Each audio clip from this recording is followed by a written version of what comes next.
तो चलिए फ्रेंड्स, अब हम लोग देखते हैं। अभी हम लोग इसका थ्योरी पढ़े थे भाषा और वर्ण का। अब हम लोग इसका एग्जाम्पल कर रहे हैं टारगेट क्वेश्चन से। आप लोग घबराए नहीं, जो 10th और 12th के लिए बहुत बेहतरीन एग्जाम के क्वेश्चन को सॉल्व करने में काम आता है।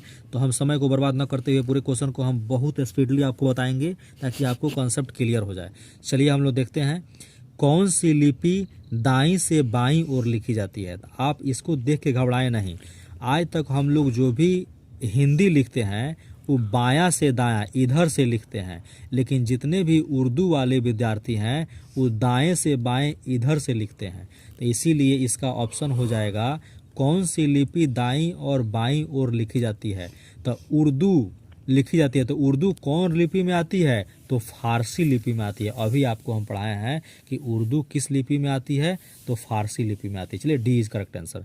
देवनागरिक लिपि कौन होता है, तो जो अक्षर से लिखा हो, जैसे संस्कृत है, हिंदी हो, मराठी हो, अभी बताया है वो कौन लिपि में आता है, देवनागरिक लिपि। उसमें अक्षर की बात होती है, इसलिए ए इज करेक्ट आंसर। रोमन लिपि कौन होता है, रोमन लिपि जो होता है वह वर्णात्मक लिपि होता है। रोमन लिपि, रोमन को हम लोग अंग्रेजी बोलते हैं, तो वर्णात्मक लिपि है। एक और नाम आप जान लीजिए, अंग्रेजी कहिए या वर्णात्मक कहिए। अब आप लोगों को याद हो गया होगा। चलिए, अब आपसे पूछेंगे, अक्षरात्मक देवनागरिक वर्णात्मक रोमन। एगो अक्षरात्मक देवनागरिक वर्णात्मक रोमन। इसके बाद में आगे हम लोग देखेंगे, भारत की प्राचीन लिपि कौन है। तो सबसे पुरानी लिपि हम बताए थे, लिपियों की बाप जो होती है ब्राह्मणी लिपि। कौन लिपि होती है, ब्राह्मणी लिपि। क्लियर हो गया कॉन्सेप्ट।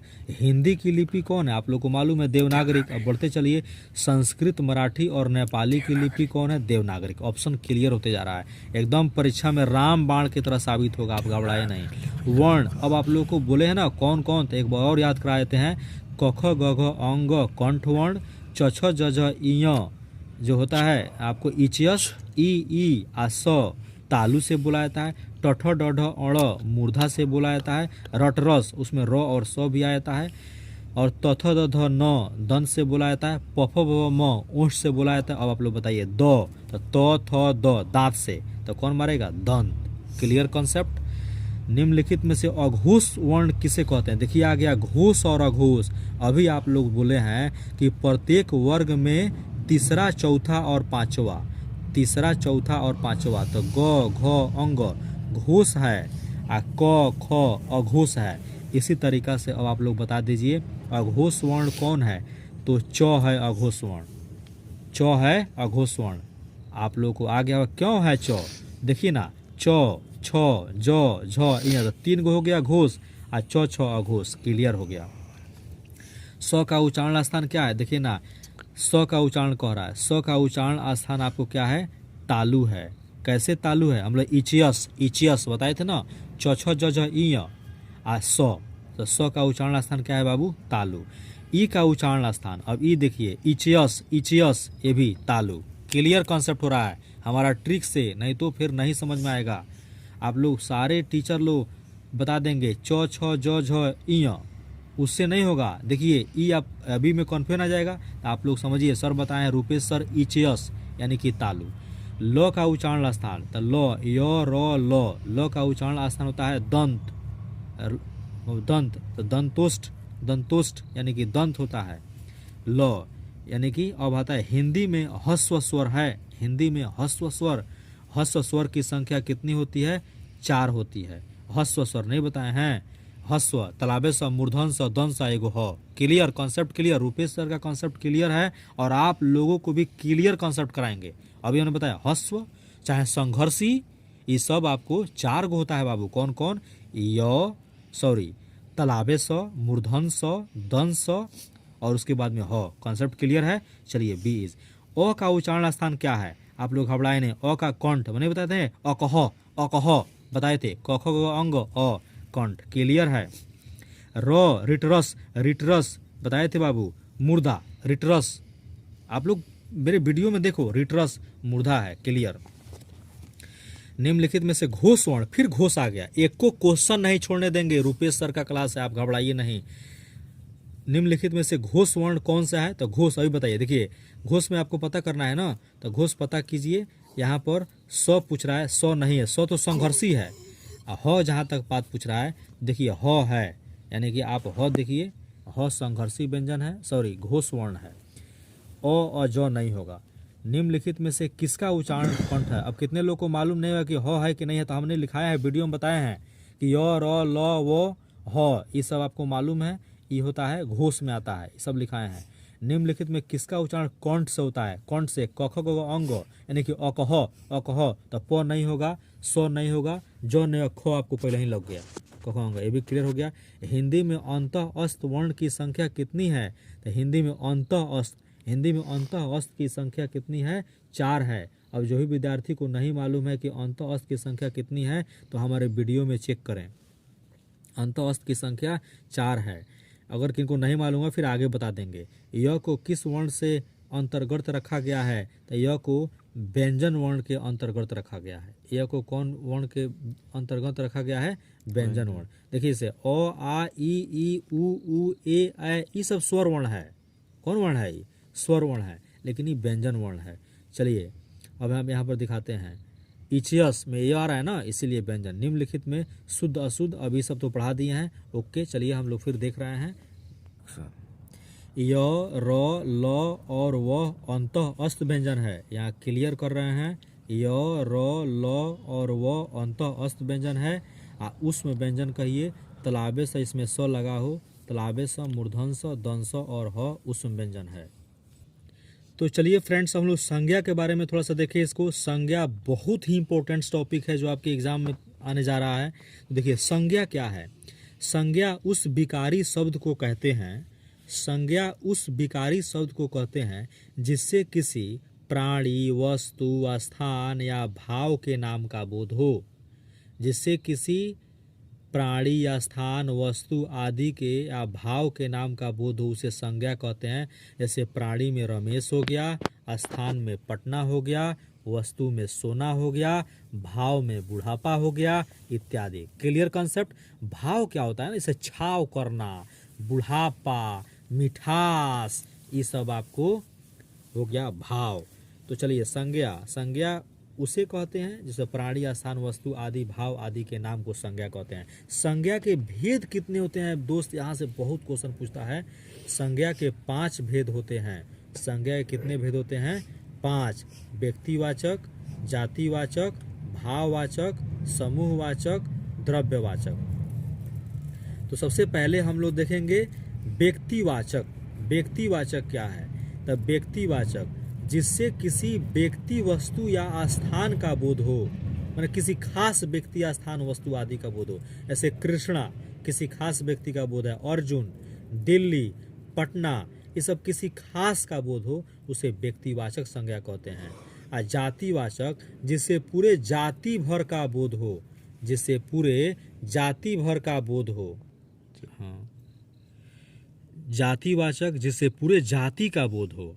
जैसे गाय से पूरे गाय जाति का बोध हो रहा है, कुत्ता से पूरा कुत्ता जाति, काला कुत्ता, उजला कुत्ता, कौन कुत्ता। हाथी से हाथी जाति का बोध, लड़का से पूरा लड़का, लड़की से पूरा लड़की, किसान, मजदूर। अब समझ में आ गया होगा। जातिवाचक से पूरे जाति का बोध हो, व्यक्तिवाचक से खास व्यक्ति का बोध हो। जैसे अब हम देखिए, अब लड़का बोल देंगे और रमेश बोल देंगे, तो रमेश नाम है लेकिन लड़का से पूरे लड़का जाति का बोध हो रहा है, तो लड़का जातिवाचक और रमेश व्यक्तिवाचक। अब देखिए सबसे पहले क्या होता है, व्यक्ति और जातिवाचक हो गया। अब उसके बाद में आता है भाववाचक। क्या होता है कि भाई भाववाचक क्या है? नहीं बताया। चुनाना, भाव करना, छाव करना, माने भाववाचक संज्ञा किसी व्यक्ति या वस्तु के धर्म अथवा गुण का बोध हो। जैसे जिसको एक एक्चुअली हमारा डेफिनेशन क्या है, आप लोग घबराए नहीं।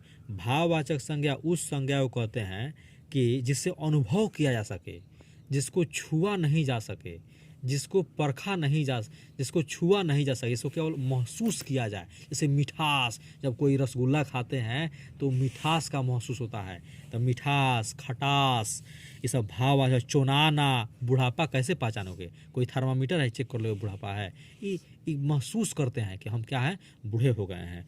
चलिए भाववाचक जैसे लड़कपन, जवानी, बुढ़ापा, मिठास, मित्रता, शत्रुता। समूहवाचक संज्ञा क्या है फ्रेंड्स? जिससे पूरे समूह का बोध हो। समूहवाचक संज्ञा क्या है? जिससे पूरे समूह का बोध हो, तो उसे समूहवाचक संज्ञा कहते हैं। जिससे क्या होता है कि लकड़ी का चाबी का गुच्छा, आदमियों का भीड़, देवताओं का सभा, सेनों का समूह, जुलूस, इस सब में भीड़ एकत्र रहता है दोस्त, भीड़ इकट्ठा रहता है फ्रेंड्स, इसलिए आप घबराएं नहीं। तो यानी कि समूहवाचक में जहाँ भीड़ की बात हो, समूह, गिरोह, सभा, कक्षा, जुलूस इत्यादि। ये द्रव्यवाचक क्या होता है? सबसे शानदार द्रव्यवाचक वैसा संज्ञा जो द्रव हो, यानी कि तरल हो। ये तरल क्या होता है? मतलब चिपचिपा पदार्थ हो, उसको द्रव्यवाचक संज्ञा, जिसे नापा तौला जा सके, जैसे दूध, दही, सोना, चांदी, चीनी, लोहा, ये सब जिसको नापा तोला जा सके, उसे क्या कहते हैं फ्रेंड्स? द्रव्यवाचक संज्ञा। अब हम आशा करते हैं आप लोग को समझ में आ गया। चलिए हम लोग क्वेश्चन पर चलते हैं और आपको कंप्लीट कॉन्सेप्ट कराते हैं क्वेश्चन से। आप लोग प्लीज़ यहाँ देखिए, यहाँ पर संज्ञा यहाँ से शुरू हो रहा है, टारगेट से। देखिए विद्यार्थी, हम बार बार कह रहे हैं, मैट्रिक के लिए और आईएससी के लिए रामबाण साबित होगा। आप ध्यान दीजिए। भीड़ शब्द है, अभी हमने पढ़ा है भीड़। आप लोग बताइए भीड़ क्या है? जिसमें गुच्छा, समूह की बात हो रहा है, तो भीड़ कौन है? समूहवाचक। देखते मार देना। दिवाली शब्द है, दिवाली किसी खास नाम का बोध हो रहा है, इसलिए व्यक्तिवाचक संज्ञा है। कितने लोग कह देंगे जातिवाचक? दिवाली क्या 10 गो दिवाली होता है? नहीं, इसलिए दिवाली व्यक्तिवाचक। संसार की बात हो रहा है विद्यार्थी, संसार भी व्यक्तिवाचक। रक्षाबंधन भी व्यक्तिवाचक। दक्षिण शब्द कौन सी संज्ञा है? दक्षिण भी व्यक्ति, सब नाम का बोध हो रहा है। सब किससे बोध हो रहा है? नाम का। चलिए पुस्तक शब्द कौन सी संज्ञा है? पुस्तक। अब देखिए जातिवाचक। पूछिए क्या है पुस्तक? अब हिंदी की पुस्तक कि संस्कृत की पुस्तक कि आपको विज्ञान की पुस्तक? तो हिंदी, संस्कृत, विज्ञान अनेकों नाम है, तो ये हो गया हिंदी, संस्कृत, विज्ञान, ये सब हो गया व्यक्तिवाचक। लेकिन पुस्तक जब कह देगा तो ये जातिवाचक। कॉन्सेप्ट क्लियर है? कुर्सी शब्द है, कुर्सी जातिवाचक है। कौन कुर्सी? लकड़ी का कुर्सी कि प्लास्टिक का कुर्सी कि कौन कुर्सी कि मिट्टी का कुर्सी? तो लकड़ी, मिट्टी, प्लास्टिक व्यक्तिवाचक, लेकिन केवल कुर्सी कह देगा तो जातिवाचक। क्लियर कॉन्सेप्ट है?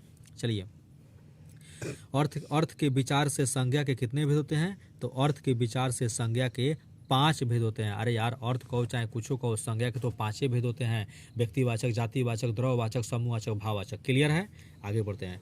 कौन सा शब्द जातिवाचक संज्ञा नहीं है? देखिए कितना बड़ा बात पूछा, नेगेटिव क्वेश्चन पूछा। कौन सा शब्द जातिवाचक नहीं है? देखिए जवाने जातिवाचक नहीं है। पूछिए का है? जवान बोले थे ना, लड़कपन, जवानी, ये सब भाववाचक संज्ञा है। बालक जातिवाचक है। सुंदर जातिवाचक, बोले मनुष्य जातिवाचक है। कौन जातिवाचक नहीं है? तो जातिवाचक नहीं में कौन हो जाएगा? जवान। यहाँ ऑप्शन गलती दिया है। चलिए आगे देखते हैं। अब आता है, यहाँ ये भी दे दिया है सुंदर, कोई दिक्कत नहीं है, चल सकता है, क्योंकि जातिवाचक में बालक हो गया, मनुष्य हो गया। अच्छा ये देखिए, निम्नलिखित में से चलिए सुंदर ही होगा, कोई प्रॉब्लम नहीं है, सुंदर इसको मार लीजिए, क्योंकि सुंदर में भी जातिवाचक नहीं है, क्योंकि को सुंदर, अब काला सुंदर गोरा सुंदर नहीं ना होता है, सुंदर चलेगा, कोई दिक्कत नहीं है, जातिवाचक नहीं है। अब आता है, निम्नलिखित शब्दों में भाववाचक संज्ञा नहीं है। भाई भाववाचक पूछ रहा नहीं है। देखिए भाववाचक तो मानवता, ये भाववाचक है। सहायता भाववाचक है। जीवन भाववाचक है, लेकिन परिवार भाववाचक नहीं है, क्योंकि परिवार समूह के बारे में बात करने लगेगा, इसलिए डी इज करेक्ट आंसर। सच्चरित्रता किस मूल शब्द से बना है? सच्चरित्रता चरित्र से बना है। सच्चरित्रता किससे बना है? चरित्र से बना है। किससे बना है? चरित्र से बना है। सबसे पहले हमने क्या बताया? जातिवाचक बता दिया। निम्नलिखित में शब्द भाववाचक संज्ञा कौन है? तो परिवार है। सच्चरित्र किस मूल शब्द से बना है? तो चरित्र से बना है। थोड़ा सा स्पीड करते हैं विद्यार्थी, आप घबराएं नहीं। नेताजी भाषण दे चुके हैं। नेताजी भाषण, आज लोग नेता लोग कहता है, देखिए जब वोट मांगने के बाद नेता कहता है नेता ने आपका बेटा आया हूँ, नेता ने आपका बेटा आया हूँ, आपका लाडला आया हूँ। आज जब जीत जाता है तो कोई किसी को पूछता नहीं है, वही नेताजी है। नेताजी भाषण दे चुके। नेताजी किस संज्ञा का उदाहरण है? जातिवाचक है। नेता में सारे नेता आए थे। कौन नेता कौन नेता कौन नेता? जातिवाचक। टिकना शब्द का भाववाचक है। टिकना शब्द का भाववाचक टिकाव होता है। टिकना शब्द का भाववाचक क्या होता है? टिकाव। ये भाववाचक आपको पढ़ाएंगे। निम्नलिखित शब्दों में से कौन सा शब्द संज्ञा है? तो कौन सा शब्द संज्ञा है? तो क्रोधित संज्ञा है। इनमें से भाववाचक संज्ञा नहीं है। भाववाचक संज्ञा हिमालय। देखिए जीत भाववाचक है, गुणी भाववाचक है, रोना भाववाचक है, जिसको महसूस किया जाता है। लेकिन हिमालय तो ये नाम है, हिमालय क्या है, नाम है, भाववाचक संज्ञा नहीं है। चलिए फ्रेंड्स हम लोग आगे देखते हैं। यहाँ पर आप घबराए नहीं। यहाँ डॉक्टर राजेंद्र प्रसाद को देश रत्न कहा जाता है। इस निम्नलिखित में देश रत्न क्या है? देश रत्न व्यक्तिवाचक है। देश रत्न कौन है? व्यक्तिवाचक। देखिए जातिवाचक संज्ञा बताएं। जातिवाचक संज्ञा कौन है? लड़का है कि सेना है कि श्याम है कि दुख है? आप लोग बताइए। तो यानी कि जातिवाचक संज्ञा लड़का है। सेना तो हो गया समूहवाचक, श्याम हो गया व्यक्तिवाचक, और दुख हो गया इसको महसूस किया जाता है, वो हो गया भाववाचक। लेकिन लड़का क्या हो गया? जातिवाचक। लड़का क्या हो गया? जातिवाचक। क्लियर है। सोना शब्द का भाववाचक क्या है? सोना शब्द का भाववाचक हो जाएगा शयन। स से सोना, स से शयन। निम्नलिखित में भाववाचक संज्ञा कौन सी है? तो भाववाचक संज्ञा शत्रुता है। नहीं कहते हैं शत्रुता जिसको महसूस किया जाए। दुश्मनी, दुश्मनी को कैसे महसूस करते हैं लड़के। निम्नलिखित में से कौन सा शब्द जातिवाचक संज्ञा नहीं है? देखिए जातिवाचक संज्ञा नहीं है। पूजा भी, अब देखिए पूजा, भालू, चुनाव, निम्नलिखित में कौन सा शब्द जातिवाचक संज्ञा नहीं है?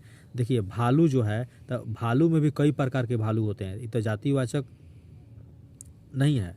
चुनाव, चुनाव भी जातिवाचक नहीं है, महसूस किया जाता है। पूजा, पूजा तो नाम है, ये भी जातिवाचक नहीं है, तो ये सभी हो जाएगा ऑप्शन में।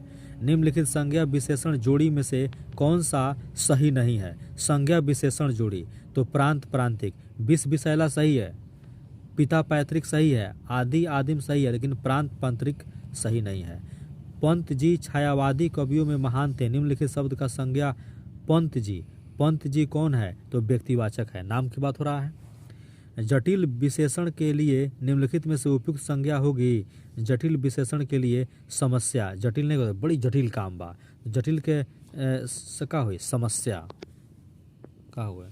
मोबाइल गइल 25 सेकंड में 25 सेकंड में खत्म हो जाए तो कहाँ तक? अब चल तक नहीं चला।